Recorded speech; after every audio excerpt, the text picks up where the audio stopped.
sobre a doutrina espírita, isso é fundamental. E estamos muito felizes aí com a presença de todos. E para iniciar a nossa atividade na noite de hoje, eu peço a nossa querida companheira Dona Eliane para fazer a prece por nós. Você pode fazer, Dona Eliane? Sim, sim. E assim eu vou pedir todos para deixarem os microfones desativados, tá bom? Nós então vamos elevar os nossos pensamentos até o Pai, agradecendo ao Pai o dom da vida, oportunidades que nos dá de poder crescer através de mais ensinamentos que nos chegam, fazendo relembrar, né, tantos ensinos que já conseguimos e que hoje está meio apagado, mas que o Senhor permita que seja aclarado para cada um de nós, para que tenhamos um caminhar tranquilo nessa cena maravilhosa de evolução. Na noite de hoje, o nosso agradecimento aos benfeitores amigos que estão sempre conosco, nos estimulando a servir, a aprender. Nós pedimos, Senhor, abençoe o palestrante, para que ele tenha toda a harmonia, toda a alegria de poder passar esse conhecimento a tantos sedentos. Nós pedimos, Senhor, que esteja conosco, hoje e sempre, que assim seja. Obrigada, Eliane, obrigada.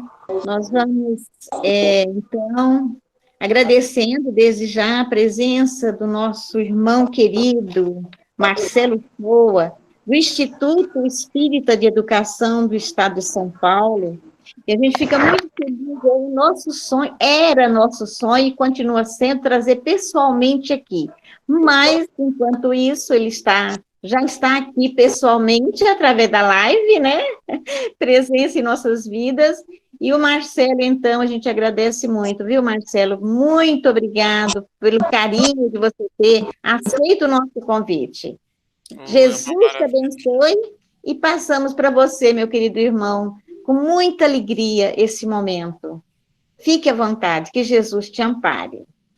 Obrigado, viu, Grace? A Grace é uma companheira muito querida, muito amiga, e de maneira que a gente se sente aqui em casa, se sente entre irmãos, né, verdadeiramente entre irmãos, e nós resolvemos, Grace, transformar esse espaço, na verdade, não numa palestra, sabe? Quando você passou o tema para a gente, nós ficamos meditando sobre o tema, obviamente que fomos até o Evangelho segundo o Espiritismo, mais especificamente no capítulo de número 19, que é onde a gente vai extrair as informações seguras, né, sobre as questões relacionadas ao tema, que é a fé transporta montanhas, e nessa perspectiva a gente ficou pensando assim, como transformar esse espaço da forma mais prazerosa.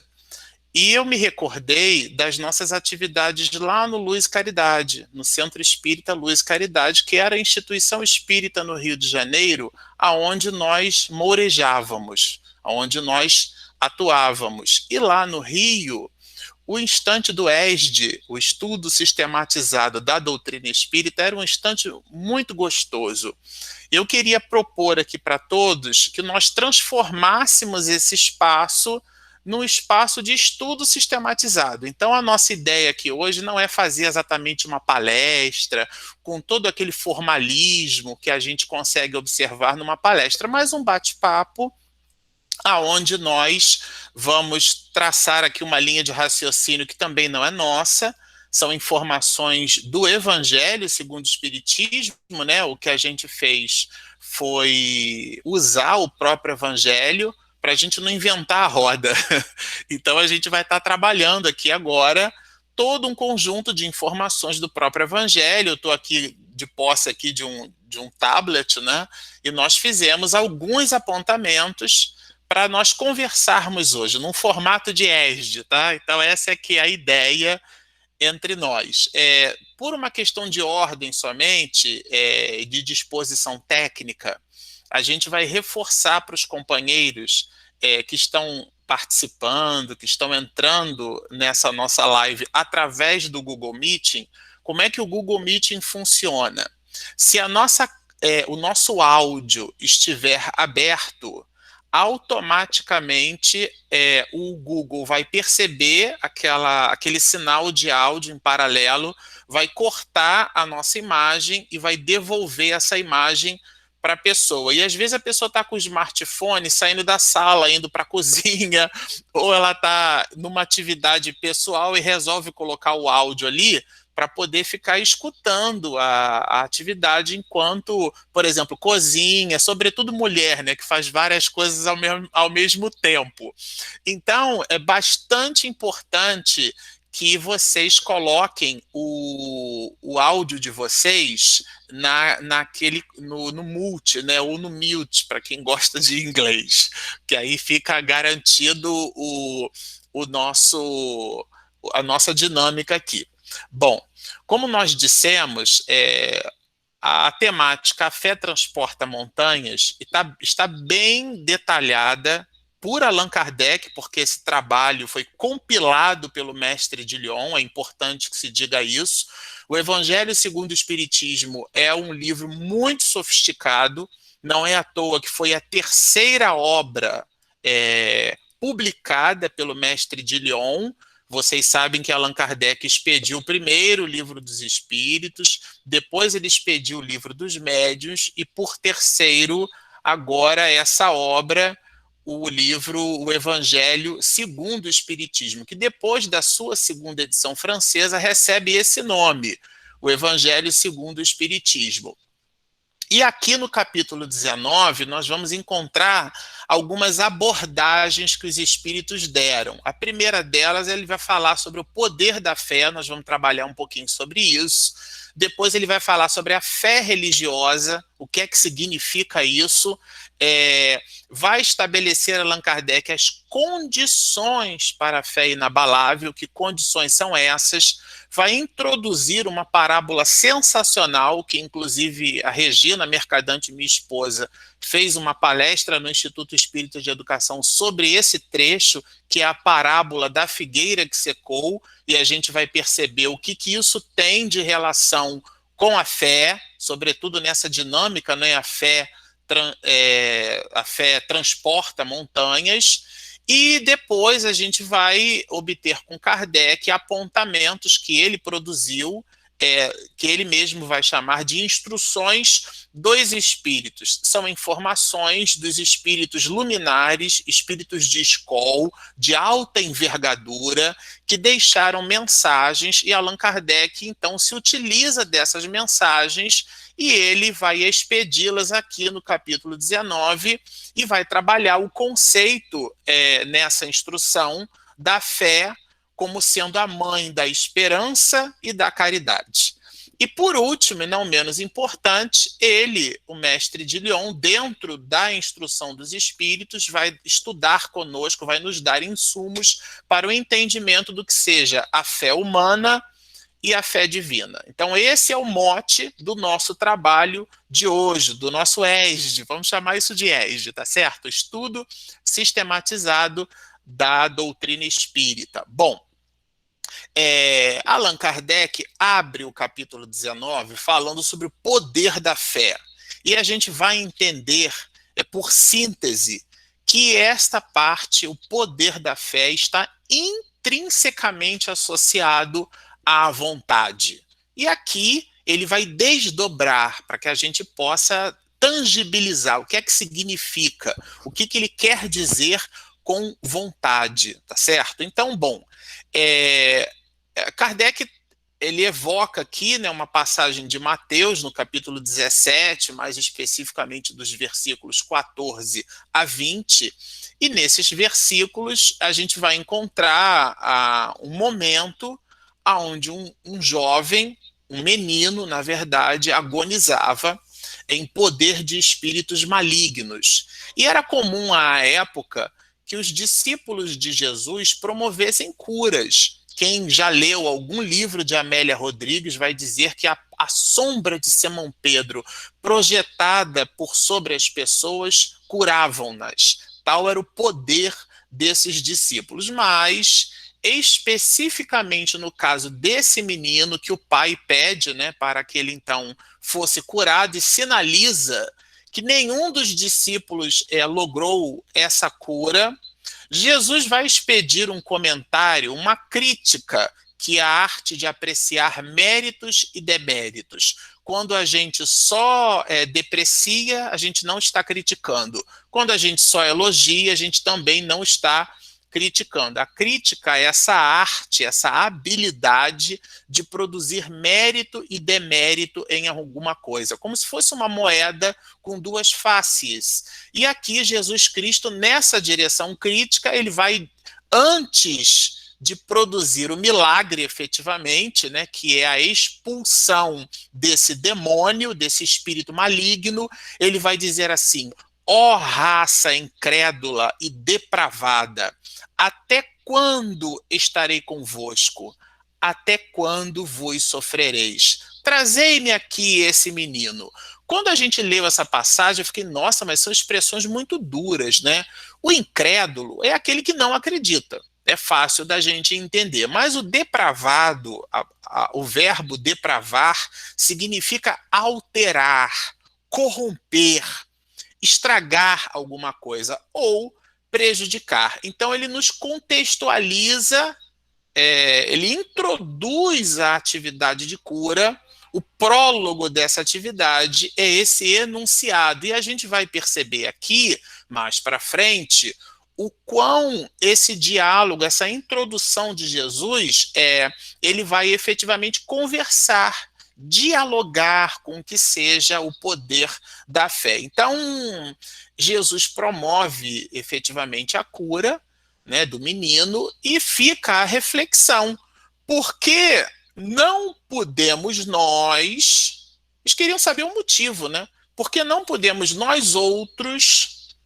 Parece até o espanhol falando, né? Nós outros. Por que não, nós outros não podemos expulsar esse demônio, esse espírito maligno? E Jesus, ele vai expedir uma reflexão que vai ecoar até os dias de hoje, né? Aí entra aqui, efetivamente, a ideia da fé que transporta montanhas. Se tivesseis a fé do tamanho de um grão de mostarda, vocês já viram um grão de mostarda? Botaram assim na palma da mão, é bem pequenininho, né? Dirias a esta montanha, olha, transporta-te daí para ali, e ela se transportaria, e nada vos seria impossível. Aí é assim que termina esse conjunto de anotações do Evangelho de Mateus. Eu, que sou do mês de fevereiro, super gosto do Evangelho de Mateus, porque é um evangelho com 28 capítulos. Considerando o mês de fevereiro um mês com 28 dias, reservem o mês de fevereiro para a leitura de todo o Evangelho de Mateus, tá certo? Estabeleçam pessoalmente essa meta, esse target, esse alvo. Adotem um capítulo por dia no mês de fevereiro. Quando vocês terminarem o mês de fevereiro, na perspectiva de Mateus, terão um voo ampliado da vida de Jesus e de um dos 4 evangelistas que escrevem no Novo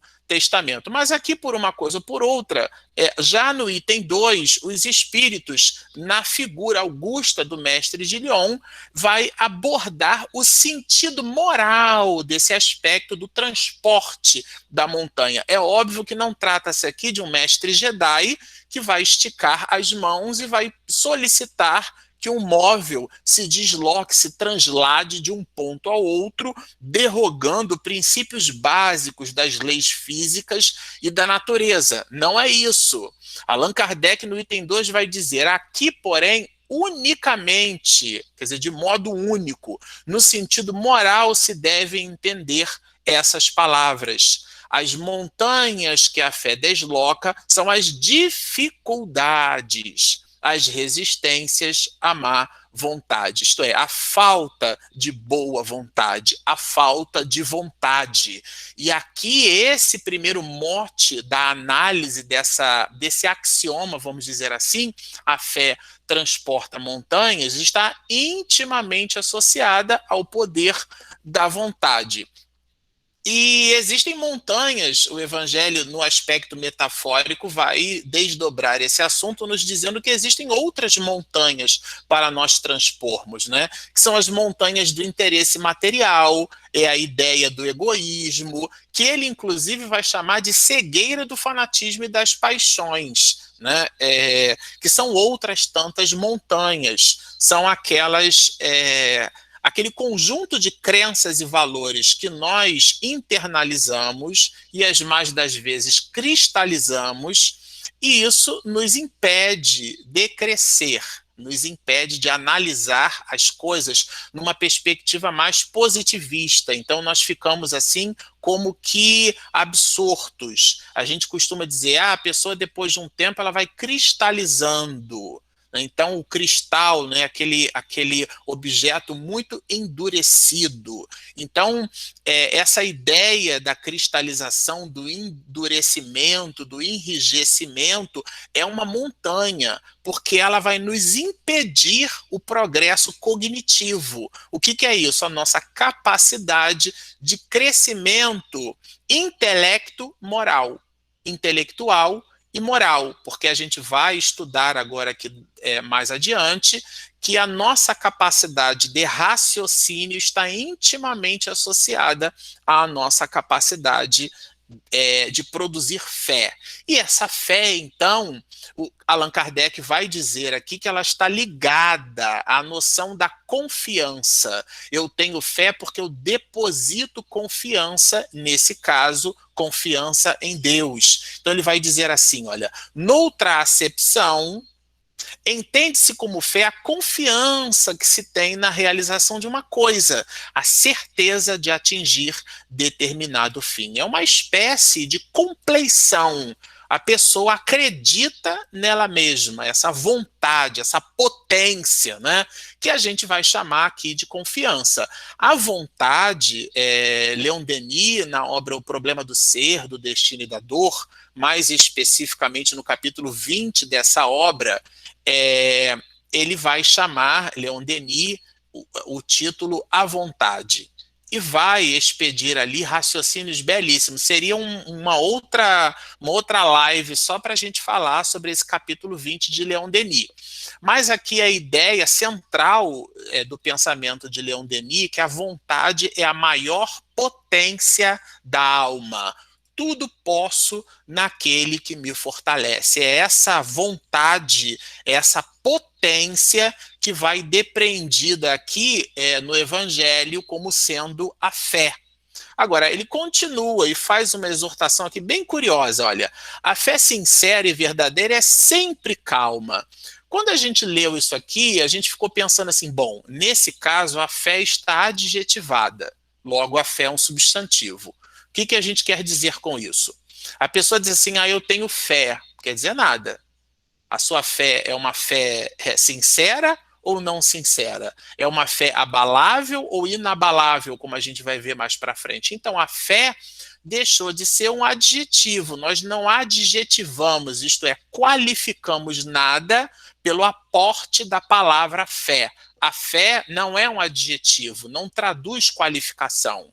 Ela traduz, ela tem uma relação substantiva. Então a gente vai dizer assim, a fé sincera, essa sinceridade é o adjetivo da fé. Logo, se existe a fé sincera, existe a fé não sincera. Tá certo? É uma analogia que está implícita no texto. Então, quando ele vai dizer que essa fé ela é sincera e verdadeira, ela é sempre calma. Por que isso? Porque ela vai facultar, vai dizer aqui, essa paciência, essa arte de esperar, né? No Evangelho a gente vai observar escrito assim, a calma na luta é sempre um sinal de força e de confiança. É fácil da gente entender isso.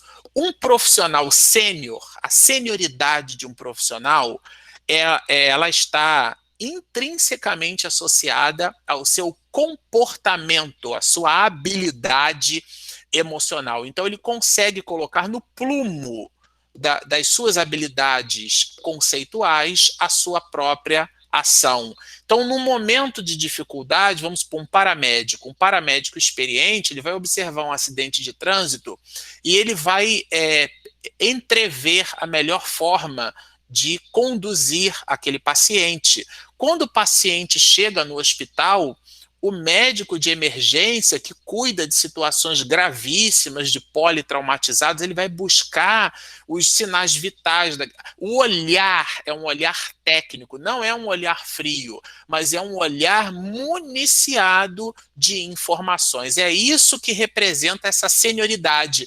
E essa senioridade, ela repousa na confiança que a pessoa tem em cima dos seus próprios conhecimentos. A gente vai observar mais lá na frente a fé humana e a fé divina. Mas aqui o Evangelho trabalha essa ideia da confiança, que pode ser a confiança nas suas próprias características. Isso é muito importante a gente ter em mente. Agora, aqui, o Evangelho trabalha uma noção bem interessante. Não confundir essa autoconfiança com presunção. Presunção é outra coisa, né? Inclusive o item 4 vai deixar bem claro, ó, cumpre não confundir a fé com a presunção.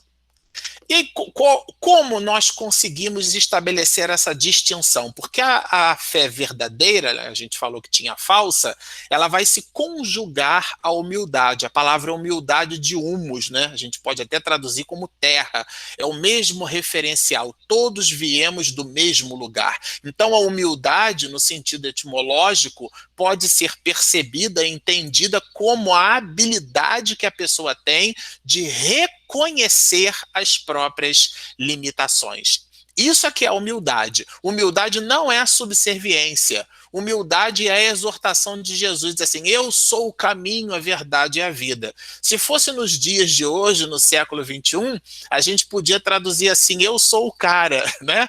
Mas aqui no coloquial, traduzida pelo valor clássico dessa mesma exortação, Jesus vai nos dizer, eu sou o caminho, a verdade e a vida. Isso é humildade, porque é o reconhecimento de suas próprias habilidades. Inclusive, meu bom mestre, quando nós saudávamos Jesus, porque não éramos os personagens daquela época, né? Nós estávamos ali. Então, Jesus vai dizer, bom meu Pai que está nos céus, mestre, ele adotou, ele tomou para si o título de mestre nesse movimento de humildade, do reconhecimento das próprias possibilidades. Então, isso se distancia completamente da presunção, porque a presunção é a projeção do ego. É isso que é a presunção. O Evangelho, inclusive, vai nos dizer assim, ó, a presunção é menos fé do que o orgulho, porque o orgulhoso projeta o ego, né? A fé, ela está muito intrinsecamente associada na nossa capacidade em acreditar em Deus. E essa crença, essa vontade, que Leon Denis vai chamar de potência, a maior potência da alma, inclusive, muito relevante isso, viu, gente? Essa potência, ela pode, inclusive, o Evangelho vai nos dizer, realizar curas. A pessoa pode, né? Então, o poder magnético que todos nós possuímos, ele movimenta energias que nós estamos começando a estudar, e essas energias, canalizadas pelo poder da vontade, podem promover curas, podem promover aquilo que muitos podem chamar de milagre. Bom, mas agora o Evangelho vai trabalhar a fé religiosa, que é a condição da fé inabalável. Que condição é essa? É a razão. É a capacidade racional da criatura. Ele tem fé porque ele acredita. Então, o Evangelho vai dar uma linha de raciocínio trazendo a ideia de determinados artefatos litúrgicos, vamos chamar assim, como sendo necessários para o componente da fé. Então, a fé até o século XIX estava intimamente associada a essa manutenção, a essa possibilidade do uso de determinados dogmas, de determinados artefatos litúrgicos, né, nas mais variadas proposições religiosas. Mas aqui o Evangelho traz anotações num movimento reflexivo bem diferenciado. Ele vai dizer que a fé pode ser raciocinada ou cega. A fé cega é aquela que vai acreditar em tudo numa espécie de visão monista, é a monoideia. E aqui um ponto de atenção, porque nós espiritistas às vezes sofremos desse mal, né? A pessoa se apresenta para a gente uma determinada situação e tudo a gente bota na conta da reencarnação. É reencarnação para cá, é reencarnação para lá, e o próprio Evangelho vai dizer para nós que as aflições da vida possuem causas atuais das aflições, isto é, dificuldades que foram plantadas, vai nos dizer o Evangelho, pela nossa própria imprevidência. Então isso não tem nada a ver com reencarnação. São situações que nós visitamos no hoje pela imprevidência do agora. Tem nada de reencarnação. E a monoideia, aquela ideia única e fixa, que muitos de nós podemos construir, inclusive em espiritismo, porque quando a gente fala de divisão fanática, né, que o Evangelho trabalha, porque levado ao excesso produz o fanatismo não é privilégio, se é que dá para chamar dessa forma, de outros mortes ou de outras religiões, é um atributo da criatura humana, a religião tem nada com isso. Então a pessoa, ela se contextualiza nos aspectos da reencarnação, do conceito de reencarnação que é trazido para nós pela doutrina espírita, e ela considera que tudo é reencarnação. Isso é uma abordagem fanática. Aquela fé que é a fé raciocinada, ela não nos leva ao fanatismo, ela nos leva ao aspecto racional destes mesmos processos, né? Então, sob essa perspectiva, o Evangelho vai nos dizer que a fé não se prescreve. O que é essa prescrição? É essa ordenação, né? Essa ordenação, ela não está vinculada a esse movimento da fé, né? Então a fé não se impõe a ninguém, a fé se adquire. Cada um de nós vai adquirindo os seus valores. Então a fé é uma conquista, isso é muito importante a gente entender.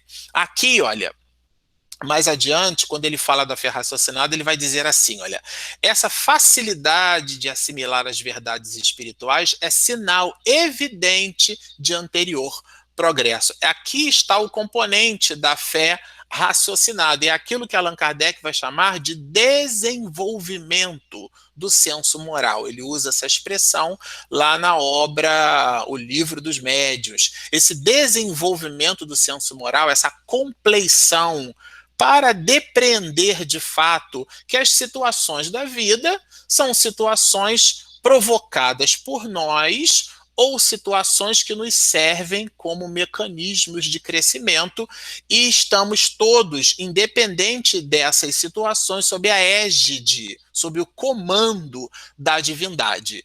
Entender isso faz parte daquilo que Allan Kardec vai chamar aqui desse entendimento, dessa facilidade de assimilação ou, em última análise, esse desenvolvimento do senso moral. Bom, mas agora ele vai trabalhar conosco aqui a ideia do alicerce da fé, né? A fé necessita de uma base que é a inteligência perfeita.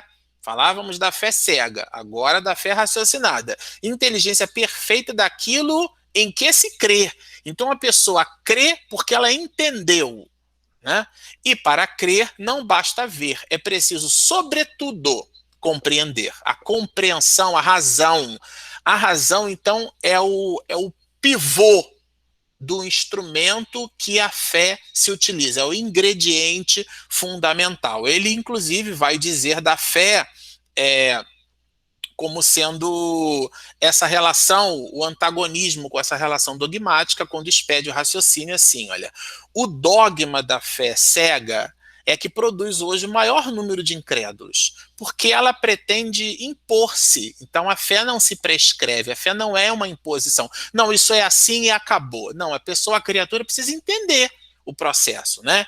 Exigindo a abdicação de uma das mais preciosas prerrogativas do homem. Achei isso fantástico quando Kardec disse isso. Que prerrogativas são essas? O raciocínio e o livre-arbítrio. Esse livre-arbítrio é a liberdade de arbitrar ou decidir. E o raciocínio é o mecanismo por sobre o qual nós produzimos as nossas escolhas. Então a criatura escolhe acreditar em Deus. E essa escolha está intimamente associada ao desenvolvimento do senso moral, que é o que Allan Kardec vai nos dizer. Então, mais adiante, o Evangelho vai expedir a seguinte linha de raciocínio. Olha, a criatura, então, crê, porque tem certeza, gente. E essa certeza, e ninguém tem certeza senão porque compreendeu. Olha que lógico, que raciocínio interessante. E aqui desdobra-se um axioma que nós conhecemos em doutrina espírita, que é justamente a da fé inabalável. Fé inabalável só o é, aliás, isso está na contracapa do Evangelho segundo o Espiritismo. Fé inabalável só o é a que pode encarar frente a frente a razão em todas as épocas da humanidade. Então aqui está um movimento aonde Allan Kardec faz uma associação direta entre fé e razão. E ele, inclusive, vai dizer fé inabalável. Então, tem a fé abalável. De novo, a fé não é um adjetivo, a fé é um substantivo, porque ela está sendo adjetivada. Fé inabalável. No nosso ambiente de trabalho, a gente costuma dizer o seguinte, né? Que a pessoa diz assim, não, eu tenho certeza absoluta. Certeza absoluta é quando a certeza não é certeza, porque eu preciso adjetivar, então eu tenho certeza. Não, eu preciso dar relevância à certeza. E hoje a gente se expressa assim, não, eu tenho certeza absoluta, porque existe a certeza relativa. Se existe a certeza relativa, então não existe certeza de nada, tá certo? Então são esses paradoxos na forma como nós nos expressamos. Aqui a mesma linha de raciocínio, a fé é inabalável. Então por que tem fé abalável? Se a pessoa diz que tem fé, ela não está dizendo nada. E quem diz isso não sou eu, gente, está no Evangelho, tá? É bem importante que se diga isso aqui, tá?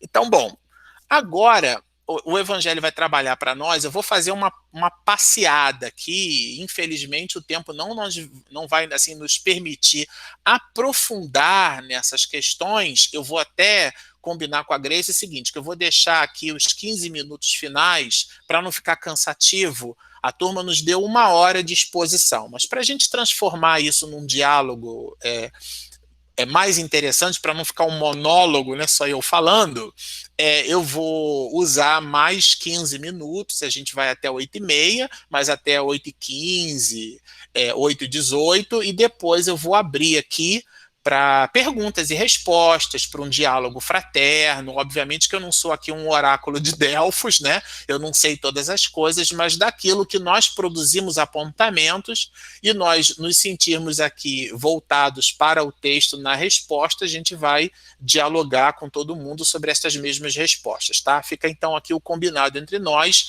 um pouquinho antes de 8h20, a gente encerra e abre, já que a proposta é a gente trabalhar como se fosse um ESD, esse diálogo entre nós, que eu considero vai ser o ponto alto dessa nossa live. Bom, mas por uma coisa ou por outra, a parábola da figueira que secou é uma parábola que dialoga com a questão da fé. Ela é bem interessante porque é um movimento onde Jesus ele busca uma figueira para colher figos, porque ele estava saindo de Betânia e ele então, nesse translado, nessa viagem, né, ele teve fome. Marcos faz essas anotações. Jesus teve fome, ele olha uma figueira. E aí nos estudos que a minha esposa Regina Mercadante fez, quando uma figueira tem folhas, obrigatoriamente ela tem o fruto. Só que nesse caso, essa figueira não possuía frutos, ela só possuía folhas, contrariando, inclusive, o movimento botânico, né, que quando ela estudou, ela viu isso. Isso traz uma riqueza metafórica muito grande para esse texto, né, porque Pedro depois vai dizer assim, Senhor, e Jesus amaldiçoou a figueira. Isso é importante que se diga. Ele vai buscar figos. O texto diz nas anotações de Marcos que estávamos fora da época de figos, E Jesus vai dizer assim, ele amaldiçoa, né, que ninguém coma fruto algum em tempo algum de ti. E quando eles regressam, a figueira, a árvore, estava seca até a raiz. E Pedro se impressiona desse feito, né? Olha como, mestre, olha como secou a figueira que tu amaldiçoaste, né? Então, Jesus vai dizer, né? Tendes fé em Deus. Ele faz uma associação, né? E é interessante essa associação, porque essa parábola ela é muito metafórica, muito simbólica. Como a gente disse no início, o Evangelho é um livro muito sofisticado, né? E o Evangelho, segundo o Espiritismo, nessa perspectiva, vai trazer a figueira como sendo aqueles de nós que só vivemos de aparências. Esse é o mote aqui. Inclusive, não resta dúvida, quando no item 9 a gente vai ler o seguinte, olha, a figueira que secou é o símbolo dos que apenas aparentam propensão para o bem, mas que em realidade nada de bom produzem. Gente, isso aqui é muito grave. Isso aqui é um seminário de 1h30 só para a gente falar sobre esse item. Que é, aliás, a esse respeito, se vocês se recordam, Jesus foi, não vou dizer condescendente, mas ele foi efetivamente amoroso e carinhoso, ele nos abraçou em todas as nossas dificuldades humanas, menos com uma, a dos fariseus e a dos saduceus, essa compleição para dizer uma coisa e fazer outra, aquilo que é bem classificado como hipocrisia religiosa, essa habilidade ou inabilidade que a gente vai desenvolvendo nas lides religiosas de usar uma máscara, de usar uma capa, de aparentar ter bons frutos, de aparentar ter folhagem saudável, não, ali dá fruto, mas na verdade aquilo é fake, né? É um comportamento falso, é um comportamento que projeta o ego. Esse comportamento ele não dialoga com os aspectos de fé, né? Então aqui, olha, é importante que a gente entenda, olha, simboliza também todos aqueles que, tendo meios de ser úteis, não o são. Isso aqui é uma reflexão muito grande. Agora, no item 10 é um item bem curioso, porque é um instante onde Allan Kardec vai fazer uma associação direta. Aqui não é metafórica. É uma associação direta. Os americanos têm uma expressão para isso, né? Straight to the point, direto ao ponto. Ele vai direto ao ponto para os médiuns, para nós médiuns. Então ele vai dizer assim, olha, os médiuns são os intérpretes dos espíritos e vai nos associar àqueles de nós que estamos nas lides espíritas pelo exercício medianímico, que nós somos árvores e precisamos dar bons frutos. Aqui é especificamente para os médios, olha, cabe-lhes uma missão especialíssima, está no superlativo, são árvores destinadas a fornecer alimento espiritual a seus irmãos. Agora aqui, muito cuidado, porque esses frutos que o médium produz não são as psicografias dele, não são as mensagens pela psicofonia. Isso é uma parte, talvez a menos relevante. Lembrando, Francisco de Assis, divulgue o evangelho a todo tempo. E se precisar, use palavras. Se precisar. Então aqui nós estamos entendendo que os frutos do médium, eles estão ligados ao seu comportamento. Eu tenho 47 anos de idade, há 47 anos que eu escuto, médium que fuma pode dar passe, médium que bebe pode isso, porque aí a questão ela é anterior à mediunidade. Por que bebe? Por que fuma? Alguns dizem assim, não, eu bebo só socialmente. A gente gosta de dizer assim, olha, quem bebe social, mente. Porque a nossa vida é a do espírito. Nós não somos criaturas materiais numa vivência espiritual. Nós somos espíritos mergulhados num corpo de carne. Então pode parecer estranho, mas nós nos espiritualizamos num processo reencarnatório. Então o nosso mindset, para usar uma expressão muito comum nos dias do século XXI, né, ligados aos processos de engenharia de software, né, o nosso mindset, a nossa proposição mental está ligada, intimamente ligada à ideia, ao conceito, ao axioma, a ideia da axiologia, né, que é o estudo da valoração, ao valor de que nós somos espíritos imortais. E aí, quem é espírito imortal não se preocupa com a tatuagem, vai tatuando. Mas a ideia é que nós devemos buscar, e a tese não é minha, ela é de Jesus, aquilo que o ladrão não rouba, que a ferrugem, né, não vai oxidar e que a traça não rói. Do que Jesus está falando? Dos nossos valores espirituais. Essa deve ser a nossa busca. Bem interessante. Então aqui é objeto de reflexão para nós, os médiuns que atuamos, né? Portanto, o Espírito fala pela boca do médium, o Espírito escreve pela mão do médium. Olha o que está acontecendo comigo. Se essa pessoa não se interessa pela própria transformação, tem alguma coisa de errado. E é com ela, né? Porque o Espírito fala pela boca, então ela precisa produzir bons frutos. É disso que trata. Agora, bom, por último aqui, não menos importante, Allan Kardec vai colocar a instrução dos espíritos. E nessa instrução a gente vai perceber que a fé, ele vai dizer assim, a fé, né, 2 pontos, mãe da esperança e da caridade. O que é isso? A fé antecede a caridade e a esperança. Ela vem antes. Por isso que ela é a mãe. Para que exista a esperança, para que exista a caridade, antes precisa existir a fé. Então a fé é a mãe. Ele vai dizer aqui dentro de uma visão simbólica, né, bem interessante, José, o espírito protetor, que são corolários, são adornos, né, da esperança e da caridade, a fé. É onde a gente observa a beleza, porque a atividade, o ateu, graças a Deus, também distribui prato de comida, sopa no meio da rua para quem morre de fome. Mas a ideia transcendental da ajuda, a ideia, a ação vinculada à percepção de que nós somos espíritos imortais e que aquela pessoa que está ali na condição de pedinte não é melhor do que você, porque às vezes a gente dá com uma relação de empáfia, né, de superioridade. Isso é de uma tolice sem tamanho, porque amanhã invertem-se os papéis. A lei da reencarnação fala sobre isso. É assim a raciocinar como o espírito, é nos colocarmos em pé de igualdade com todas as pessoas, né? Mas aqui ele vai dizer que o alicerce do mundo novo, o alicerce da reencarnação está na fé. Olha que delícia, olha. Inspiração divina, a fé desperta todos os instintos nobres que encaminham o homem para o bem. É a base da regeneração. O mundo de regeneração não existirá sem fé. A fé é esse móvel que efetivamente dá ação à criatura, né?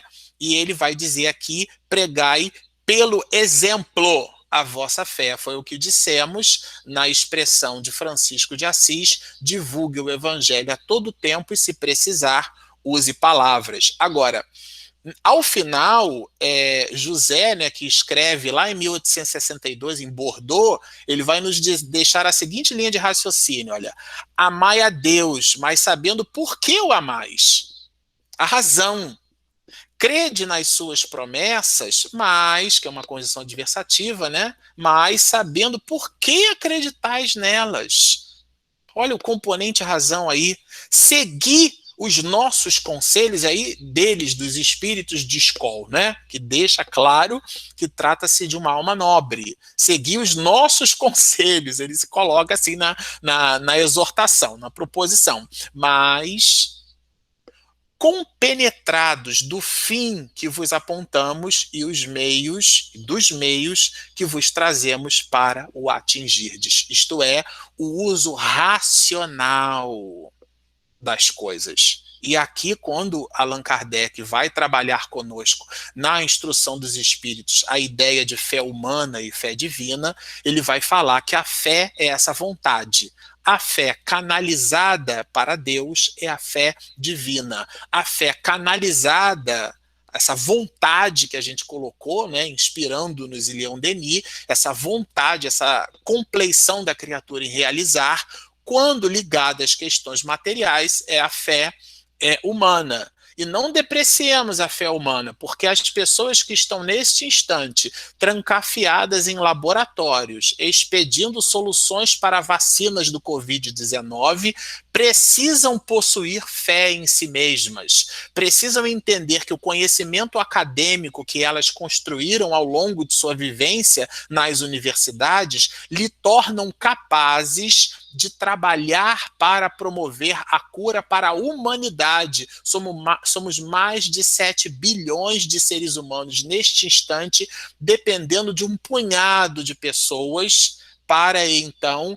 dizimar, né, todo esse movimento que impactou do ponto de vista antropológico, sociológico e econômico toda a humanidade neste instante do século XXI. Então, eles precisam acreditar neles mesmos. Quando a gente fala de fé humana e fé divina, não é um pensamento dualista como se eles não dialogassem entre si. É para nós entendermos que existe a vontade canalizada para as coisas materiais. Eu quero escrever um livro, eu quero terminar um curso superior, eu quero fazer uma pós-graduação, eu quero cuidar do meu filho, eu quero cuidar da minha esposa, do meu marido, eu quero manter a minha família íntegra, eu quero ser uma pessoa íntegra. Isso é a fé humana. E a fé é divina quando essa vontade reconhece que os desígnios são de Deus. Isso é muito importante ficar claro entre nós, né? E esse magnetismo que vai nos dizer, então, no final já desse item, né? Trabalhando aqui o item 12, o finalzinho do item 12, são essas faculdades humanas. Então, o Evangelho ele vai nos dar duas grandes perspectivas da movimentação da alma por sobre a face da Terra. As suas próprias realizações, que ele vai chamar de fé humana, e as realizações entendendo que as mãos são de Deus. É Paulo de Tarso, pois que Deus operava milagres através de minhas mãos. Ele reconhecia que as mãos eram dele, mas que o milagre era de Deus. Bom, abrimos aqui para perguntas, viu, Grace? Fica à vontade aí, você é que nos pilota agora. Marcelo, muito obrigado, Marcelo. Eu vou passar essa tarefa para o Tassiano, que está monitorando aqui a questão de pessoas que queiram fazer pergunta, ele vai abrir o microfone, então vai conduzir esse momento. Tá Tassiano, ótimo. por favor. Ótimo. Então, agradeço ao nosso companheiro aí a disponibilidade. Vamos passar agora para as perguntas, aproveitar este momento. Quem preferir fazer a pergunta no chat, pode ser feito também, ou basta ativar o microfone e fazer a pergunta diretamente ao nosso palestrante, tá? Bom, parece que no chat já caiu uma pergunta. Um comentário. Tá, é um comentário apenas, né? A Cíntia, ela fez um comentário: fé divina, fraternidade e obras. Mundo de regeneração, médios com bons frutos. Então, apenas um comentário. Se alguém quiser fazer alguma pergunta pelo chat, também pode fazer, se preferir, tá? Ou então, ative aí o microfone. Acho que mamãe fez uma pergunta, que é isso, meu bem? Agora, durante a pandemia, é tempo de produzir frutos, é isso? Ah, não. Por que ainda vemos, hoje em dia, pessoas que ainda cultivam a fé cega? A mamãe fez essa pergunta aqui. A fé cega, como a gente vai observar no Evangelho, a resposta não é minha, está lá no capítulo 18. Ela é essa movimentação da pessoa em cima da ausência de raciocínio. E isso é o processo evolutivo. Cada alma possui aquilo que Allan Kardec vai chamar de desenvolvimento do senso moral. Esse desenvolvimento ele não é um quartel, né, onde todos nós temos os mesmos processos. A diversidade dos carismas faculta esse conjunto, esse colorido de compleições. Então, existem pessoas que desenvolvem habilidades e sensibilidade para as artes, habilidade para a retórica, habilidade para a oratória, habilidade para lidar com o outro, né? Ponderação, observação, essa ideia de colocar-se no lugar do outro, essa visão indulgente, isso é uma habilidade emocional, segundo Daniel Goleman, né, que cunhou a ideia do coeficiente emocional. Então, portanto, isso não deprecia ninguém. Isso nos coloca numa posição simplesmente de análise. Cada um de nós deve fazer a sua análise. Qual é a minha contribuição? Porque, no final das contas, o conhecimento doutrinário não nos serve para que a gente faça juízo de valor sobre a atitude dos outros. Isso é muito importante que fique claro. O nosso compromisso reencarnatório é nosso. Agora, nós só ascendemos em direção a Deus na horizontalidade das relações humanas. Então, eu preciso das pessoas, porque a palavra mais importante em espiritismo não é reencarnação, é caridade. E dita pelo mestre de Lyon, por Allan Kardec, na obra O que é o Espiritismo, nós vamos encontrar que a caridade é esse móvel do espírita, né? E sob esse aspecto, entendendo a caridade a ser a conjugação do verbo amar, a nós nos cabe essa movimentação da caridade, porque fora dela não há salvação. Ótimo, companheiro. Tem mais algumas perguntas aqui, então deixa eu abrir o chat. Então vamos lá. A Eurilene Alves, do Bezerra de Menezes, fez a seguinte pergunta: estarão corretos os que dizem que se tivéssemos mais fé, não adoeceríamos espiritual e fisicamente? Quando eu fui convidado para fazer uma palestra no Grupo Espírita Fabiano, eu estudei, né, tive a grata felicidade de tomar de um opúsculo fabricado pelo professor César Reis e estudar a vida e obra de Fabiano de Cristo. Eu fiquei bem pequenininho, porque ele contava com uma erisipela que lhe dava dores horrendas. Chico Xavier, ele dizia que era bígamo, porque ele tinha catarata e angina, um problema na visão e um problema no coração. O nosso querido médium baiano, Divaldo Pereira Franco, por quem espíritos de escol deixaram e deixam grandes mensagens. Quem já não viu na internet uma mensagem psicofônica do Dr. Bezerra de Menezes, pela mediunidade segura desse médium baiano? E, no entanto, já teve problemas cardíacos e agora enfrenta, a partir dos seus 93 anos de idade conquistados, né, problemas severos na coluna que lhe rende muitas dores.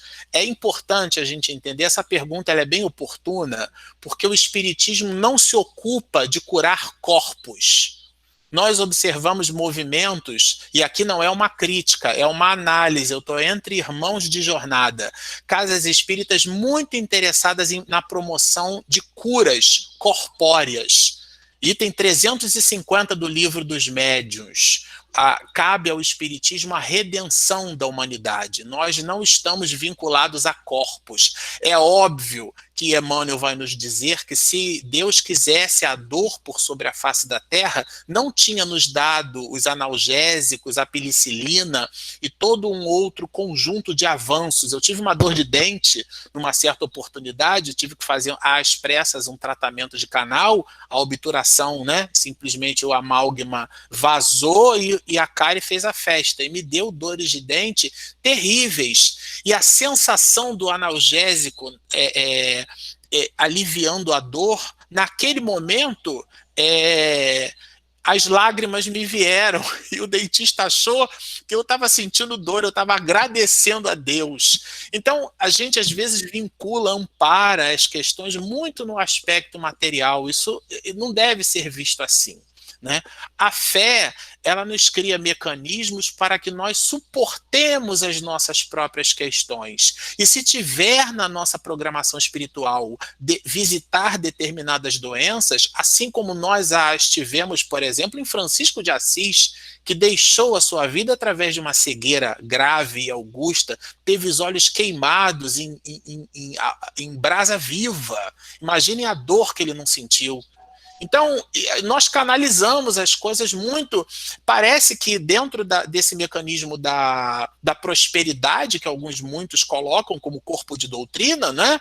Então, a prosperidade é dinheiro, a prosperidade é casa, a prosperidade é saúde. E Jesus, o Filho primogênito, que foi pregado na cruz por nós que libertamos Barrabás. Então, a análise do espírita precisa ter um passo adiante. Nós precisamos entender que a fé é um instrumento que nos liga ao divino e que potencializa a nossa força interior, mas está sob os desígnios de Deus estabelecer qual ou quais provações serão efetivamente mais importantes para o nosso crescimento espiritual. Ótimo, ótimas respostas. Dá tempo para mais uma? Então, se der tempo, nós temos aí a pergunta da Cíntia. Como podemos desenvolver nossa fé divina? A pergunta é sensacional, viu? Porque o desenvolvimento da fé divina é a busca pelo divino. É entendermos que nós somos espíritos imortais. Eu costumo dizer o seguinte, nós somos Wolverines espirituais, porque o Wolverine é aquele personagem do X-Men que não morre nunca, né? Até fizeram um filme aí onde o Wolverine morre, mas nos quadrinhos, eu que sou da década de 70, vou protestar, ele não morre. Então nós somos esses Wolverines espirituais. Tanto assim é que nessa análise a gente pode dizer assim, quantas vidas nós temos? Uma só. Agora, a encarnação é que a gente tem um monte. Então, quando a gente se analisa, se entende como espírito imortal, tudo aquilo que a gente faz é visando o espírito. Então, eu posso ter coisas? Posso, desde que as coisas não me tenham. É aquele princípio budista do desapego, porque o apego leva ao sofrimento. E a gente diz assim, o meu marido, meu carro, a minha borracha, eu perdi a minha esposa. Você não perdeu, porque a gente perde lápis e borracha. Ela voltou para o plano espiritual. E quando a gente entende isso, por mais tenhamos a saudade, porque aqui não sejamos ingênuos, não é abster da dor, não é isso. É a gente entender a dor. Isso muda completamente o panorama. Quando a gente entende, aí a gente se aproxima de Deus. Ótimo, muito bom, companheiro. Mais uma pergunta, o nosso tempo, nós ainda, agora são 8h27, então uma pergunta da Vitória. Os tempos atuais seriam um exercício coercitivo para mantermos fé em Deus e em nós mesmos, para a calma na luta da vida? Você sabe que eu me lembrei com essa... quem fez essa pergunta? Foi a Vitória Barreto. Vitória.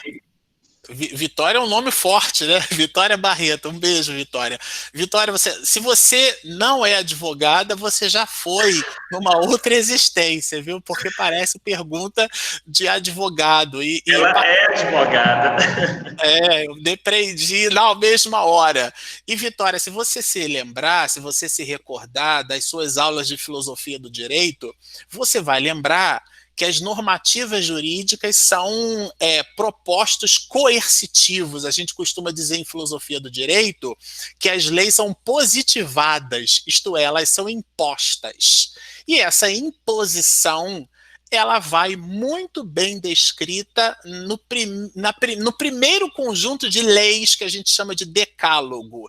Inclusive, algumas proposições, elas acontecem na negativa. Então, não matarás, não tem um postscript ali, não tem uma observação ali, né?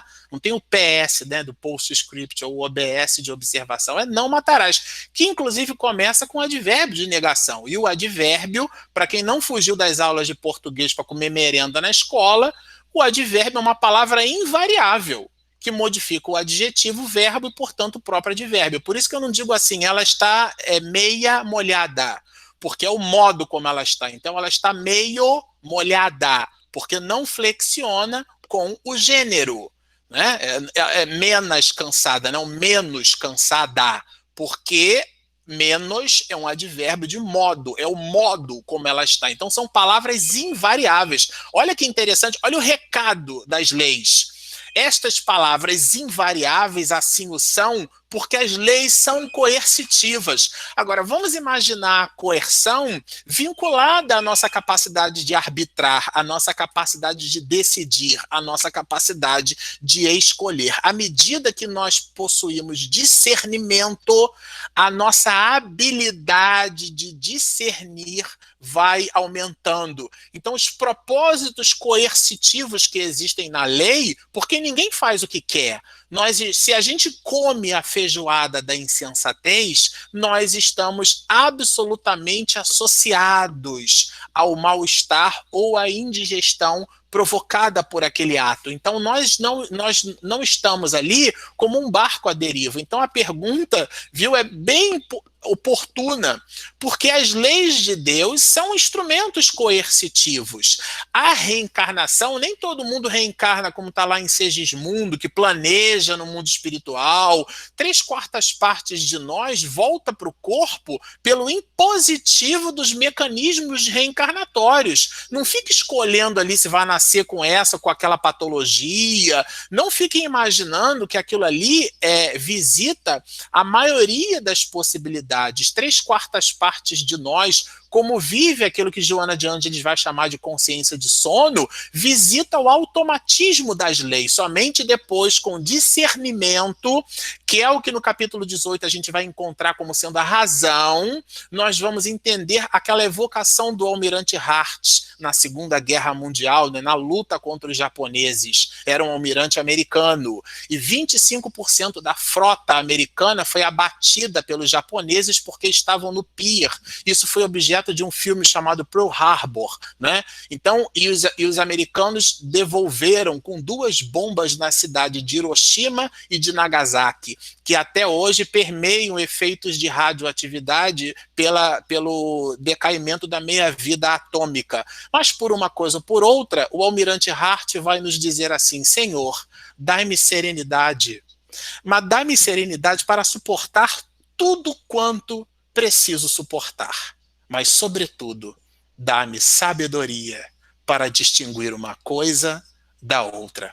Essa sabedoria do almirante Hart, dialogando com os aspectos coercitivos da lei de Deus, está na razão direta desse pensamento amoroso e igualmente racional proposto por Allan Kardec neste capítulo. Agora são 8h32 e temos 2 perguntas. Finalizamos agora com a prece ou ainda tem um tempinho para mais uma pergunta? Quem manda são vocês. Graças Gonçalves, e aí? Vamos fazer mais uma pergunta aqui do Jair, pelo menos, né? Que é bem interessante. Ele diz o seguinte: um relato muito frequente entre os deprimidos é a falta de fé. Gostaria de ouvir seu comentário a respeito. Jesus vai dizer assim, né? Vós sois deuses. É que a gente escuta isso, mas a gente não escuta com o coração, né? Então, na hora que nós nos identificarmos como espíritos imortais, nossa, ninguém nos segura do ponto de vista de evolução espiritual. Vocês lembram daquela cena? Não queria me estender muito, mas vou ser obrigado a me servir de uma metáfora. Existe uma cena no filme Star Wars, Guerra nas Estrelas, onde o Padawan, né, que seria o aprendiz Jedi, vai buscar aquele bichinho verde, que é o mestre Yoda, que era um Jedi seniorzão, vamos dizer assim, e ele vai para um planeta muito esquisito, diferente, pantanoso, e a nave dele, quando pousa, ela submerge, ela fica ali naquele lodaçal, e o rapaz, praticamente perde a nave.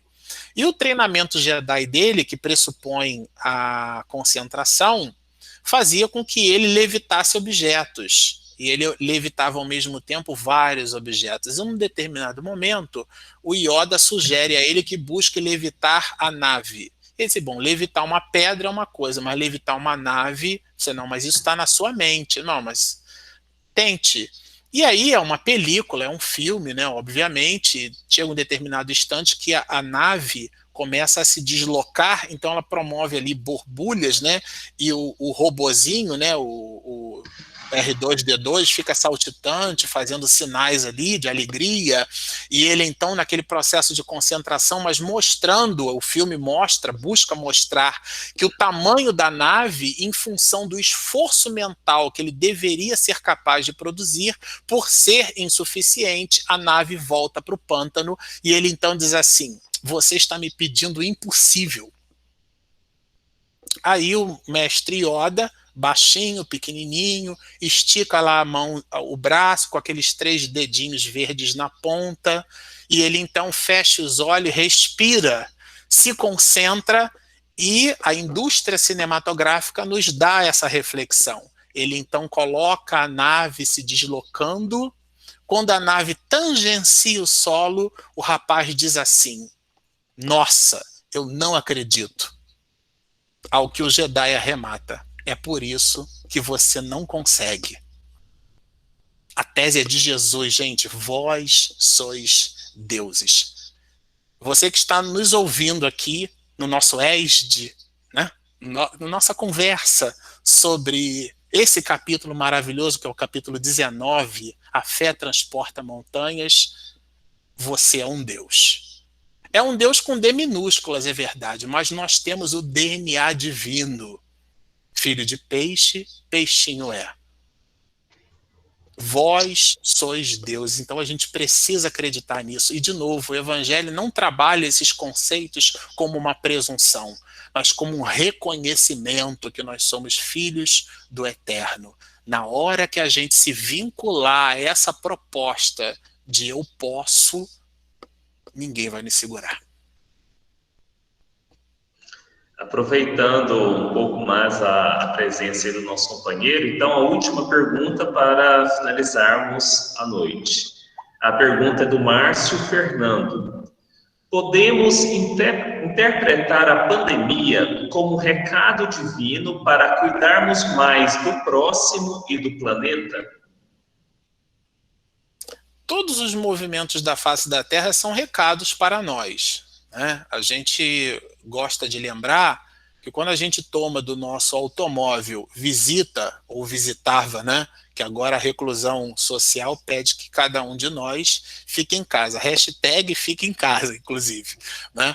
Mas, naquela época, nós imaginemos que a gente toma do nosso automóvel, vai visitar um amigo e coloca o carro numa esquina ali estranha, diferente. Eu comentava sobre isso, inclusive, na live que nós fizemos com Elahá ontem, Jorge Elahá. E a gente fica preocupado com o carro, mas a gente não se preocupa com um ser humano que morre de fome no planeta a cada 3 minutos. Esses números variam para mais ou para menos, mas não importa. Então, nós sempre tivemos eventos de calamidade por sobre a face da Terra, através da peste negra, através da febre amarela, através da AIDS, através de doenças gravíssimas, como a gente encontra hoje, através da compulsão pela alimentação, que nos leva a problemas cardíacos, né? Cardiorrespiratórios, cardiovasculares. Então a criatura vai escolhendo um jeito para se matar. E como espírito imortal, aliás, a tese não é minha, de André Luiz, ele vai nos dizer que a maioria de nós chega do mundo espiritual e não conseguiu completar a sua programação espiritual, porque no lugar de ter fluido vital para 90 anos, a gente vai se matando e entrega e volta para o mundo espiritual com 68, com 72, no lugar de voltar com 80, com 90. Mas aqui é uma outra live, só para a gente trabalhar esse assunto. O ponto é que esse cenário mundial, ele não deve ser visto, primeiro, como um castigo de Deus, porque ele sempre existiu. E segundo, que o espírita, o cristão sincero, que segue Jesus, né, porque nós somos cristãos, porque seguimos, ou deveríamos seguir, o pensamento de Jesus. A pergunta é o que nós devemos fazer como cristãos. Orar não é placebo, né? Estabelecer mecanismos de doação de máscara para as pessoas, de bolsa de alimento, atividades de doação de alimento, momentos como esse, que o grupo Bezerra de Menezes faz através de uma live, para que a gente possa conversar. Tem tanta coisa ruim na internet, tanta pornografia, tanta imagem, tanta informação fake. Um movimento como esse é maravilhoso.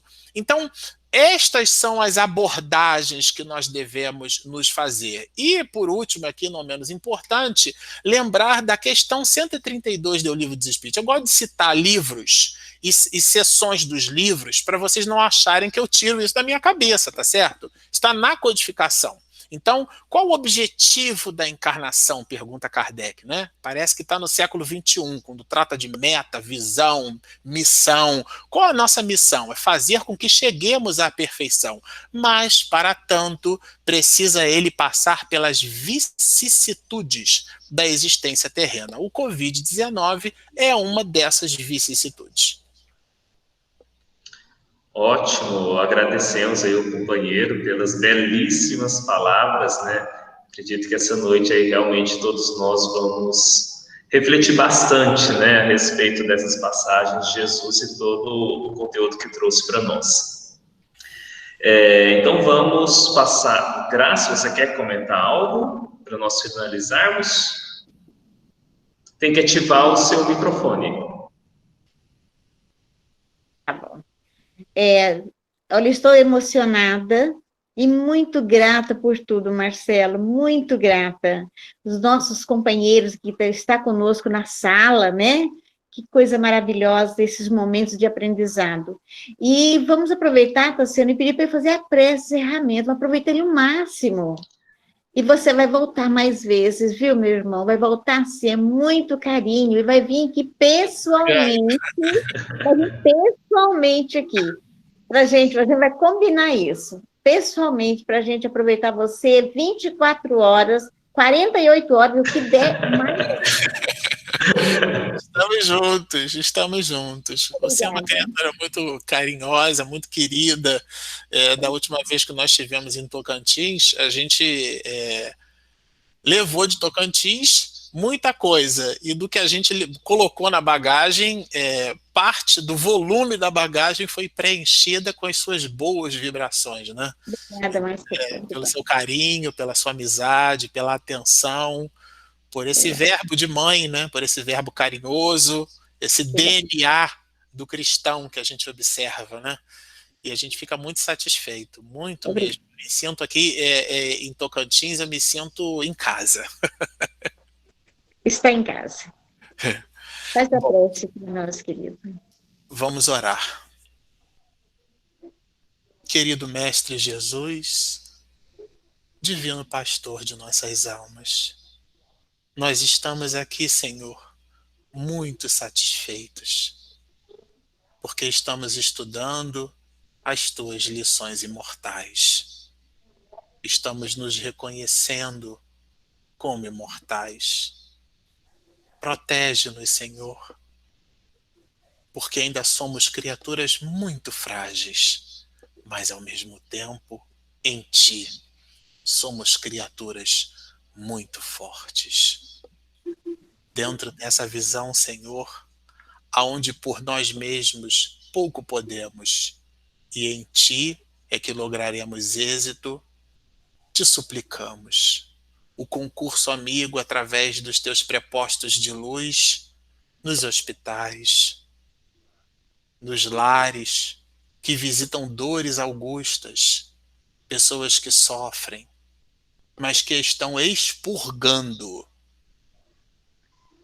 para ascender da crisálida em que se libertarão como uma borboleta linda, pairando o ar, e pelo volume preencheremos no jardim da vida, de maneira multiforme e colorida, o hino de exaltação ao Senhor, ao Supremo Senhor do Universo, que nos vela a todos.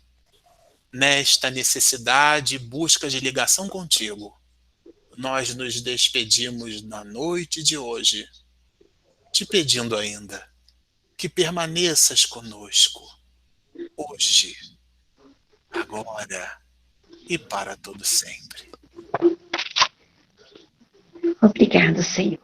Muito obrigada, Marcelo. Muito obrigada. Muito obrigada.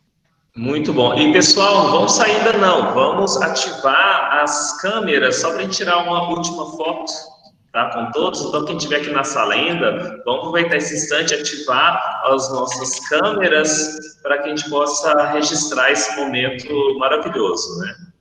Obrigado, Shoa. Vou fazer uma foto aqui também, quando tiver todo mundo aqui da minha tela do computador.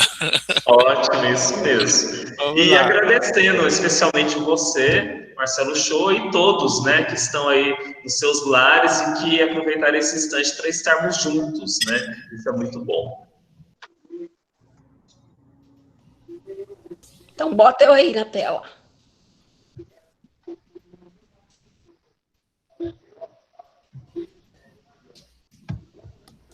Ok, pessoal? Deixa eu ver aqui, peraí.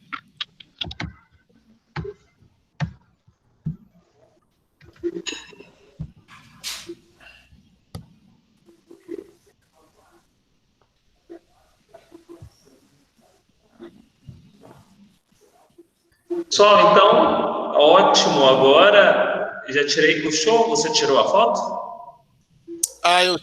Aqui para mim aparecem 3 pessoas. Você conseguiu fazer com mais? Não, aqui estão com mais. Deixa eu... Então você me manda depois? Mando sim. Oba! Pra mim também Deixa eu só só... aparece 3. É. Bota todo mundo aí. Olha, na minha tela tá aparecendo todo mundo. Tá vendo eu Oba! aí? Então é a sua imagem mesmo que eu... Tá vendo eu? Tá vendo eu aí? Sim. Tira essa graça feia daí, bota outra. Boa noite, gente. Tudo jóia? Tudo Carla. jóia, Carla. A filha de Gurupi, Oi, né, Carla. Oi. Janine, Jair, muita gente aí do nosso Ô, movimento. Marcelo, obrigada, viu? Gratidão. Oi, gente. Janine, Federação Fetinhos, é. presente. A Fetins presente, Carla, a gente está muito Fetins, feliz. A área de estudo fica com o coração muito alegre, Graça, de ver essas iniciativas de vocês, viu? Obrigada. É uma Vamos aproveitar. empreendedora, Grace. E olha, gente, na próxima quinta-feira nós vamos estar com o senhor Jorge Godinho, presidente da FEB, aqui conosco, viu? Só me mandar o Maravilha. link que a gente acompanha, hein? Tem que lembrar de mandar o link aqui pra gente. Não, a gente coloca toda semana. Tá bom? Que ótimo. Boa noite. Então, tá bom, beijo, Menino, Graça, Tchau, beijo. gente. Boa noite. Minha família grupiense. Um abraço, Marcelo. Dê um abraço na Regina. Dê um abraço na Regina nosso mesmo. Já ia falar. Ai, Já. um abraço a todos. Também.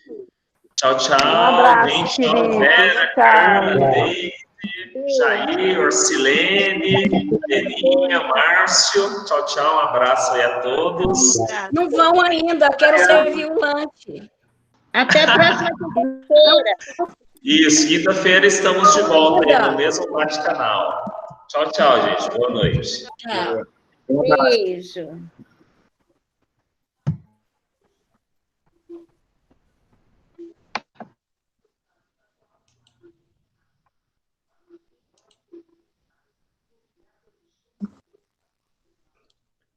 Oi, Lia Feia. Com Deus, minha filha. Por que apareceu mais você do que as demais? Graça, assim não é válido. Oi?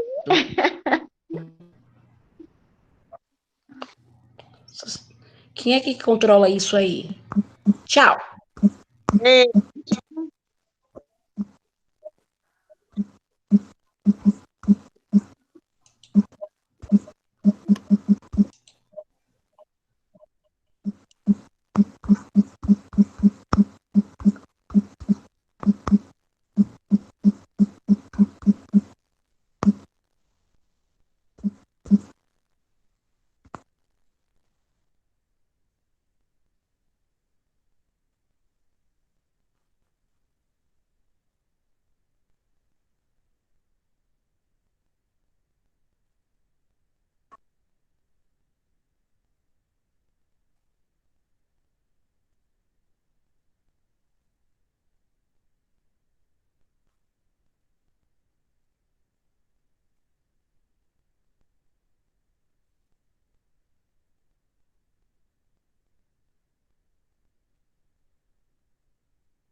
aparecendo muito publicamente, mas ganhou a atenção de todo o país exatamente no momento mais importante da família Bolsonaro. Foi logo depois da eleição de 2018,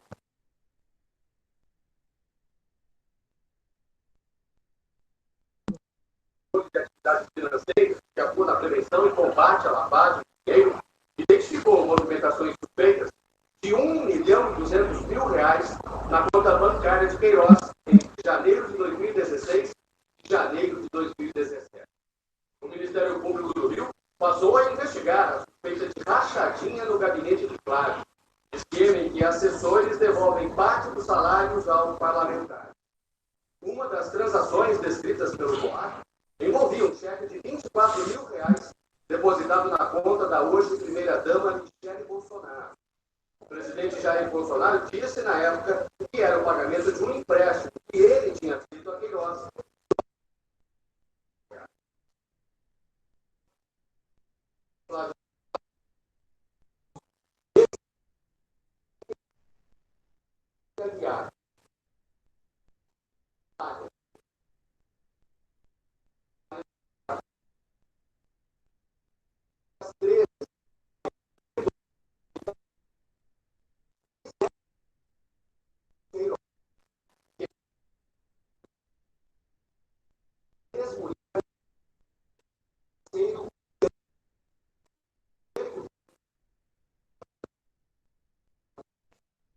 Capitão do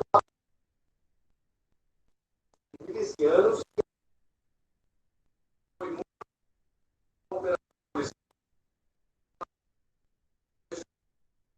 e a mãe e a ex-mulher de Adriano receberam mais de R$ 1 milhão em salários em 8 anos, mas não apareciam para trabalhar. Desse total, R$ 200.000 foram transferidos para contas de Fabrício Queiroz. O Ministério Público afirma que trocas de mensagens com funcionários do gabinete revelam que Queiroz ficava com os contra-cheques para prestar conta sobre o percentual que era retido do salário. Segundo os promotores, esse percentual ia para a organização criminosa que atuava dentro do gabinete.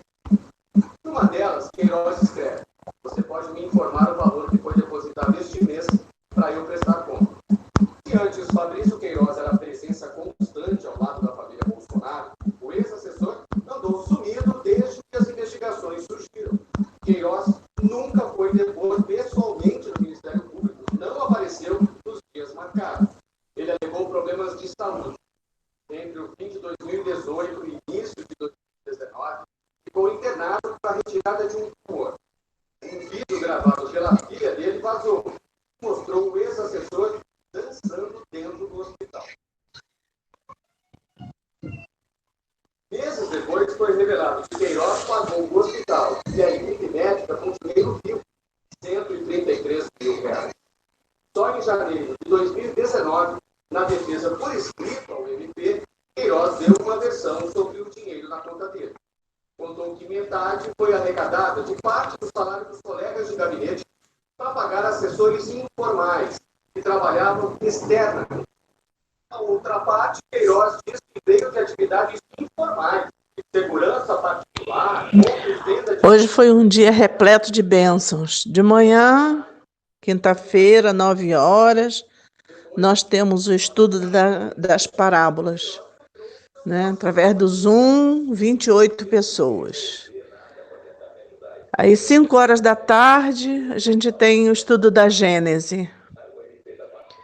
E agora, essa palestra maravilhosa, cheia de reflexões, com muita interiorização, muito envolvimento espiritual, muita emoção. Então, não tem como não ir dormir assim, elevado, né? Obrigada aí por tudo e parabéns. Parabéns porque você está cada vez mais inspirado, né? Porque fica sendo um veículo, fica sendo um instrumento afinado, aquele instrumento que realmente está com um diapasão ali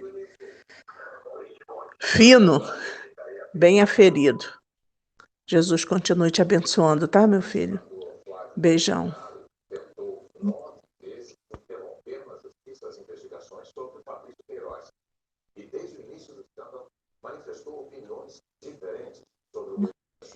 Oi, filhote.